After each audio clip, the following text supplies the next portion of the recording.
Tell me how you came to be. Explain what made you what you are today. How you come to be sitting across the table from me, dying. Is that all? Well, I guess you could say I once had a very bad day. Really?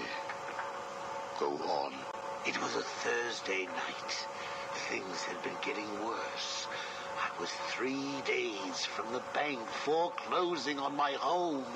The chemical plant I worked nights at was about to lay off half the workforce. And I was sitting in the hospital, holding the hand of my pregnant wife, wishing to God that she wasn't dead. Back then, though, all I knew was that if I didn't let old man Falcone's men into the plant that night, they'd have killed me too. So here's the thing. I had to decide. Could I live without her? Was there any point going on? I've got to admit it. I was scared. Not of being dead, you understand. No, I was scared of the part just before you die, when you don't know what is about to happen, when you're desperately clutching at life and trying to hold on with slippery, blood-covered hands. So I made a decision right there.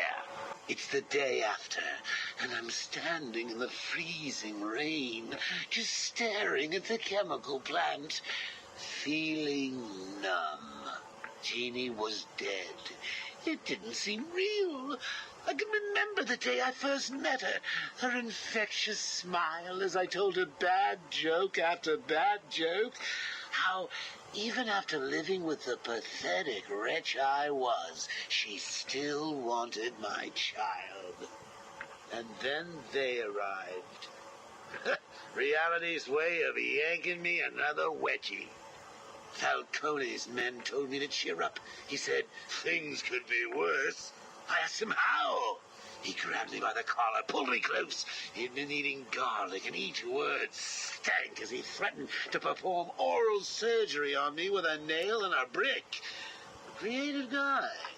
They hand me a box. I remember thinking it was heavy. Was it a bomb? A gun? I'd never used a gun before. Were they that heavy? So there I was, tearing open this box, expecting the worst. And all it had in it was a crazy red dome and a cloak. I thought they were having a joke with me, but oh no. They made me put it on. They said it was a disguise. It would keep me safe. It smelled like garlic. And that was it, really. I was dressed up like a spaceman, barely able to see, trying to break into the one place in this town that had given me a job.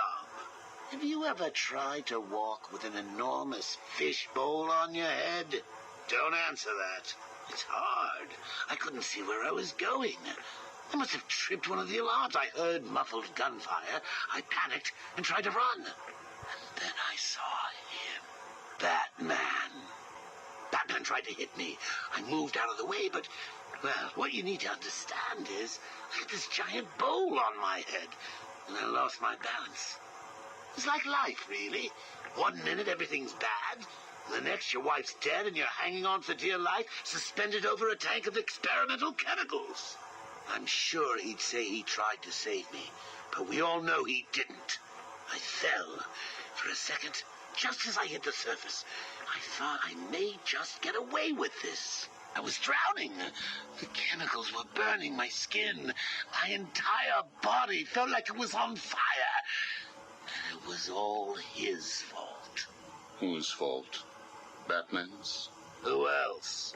Yours? Come again? Let me tell you what I believe. I believe that you have fabricated a series of events that you use to conceal the truth about your condition. I have read 12 different accounts of your past, all different, except for one detail. Batman. What can I say? I like to keep things interesting. A wise man once told me that if you have to have an origin story, you're better off making it multiple choice.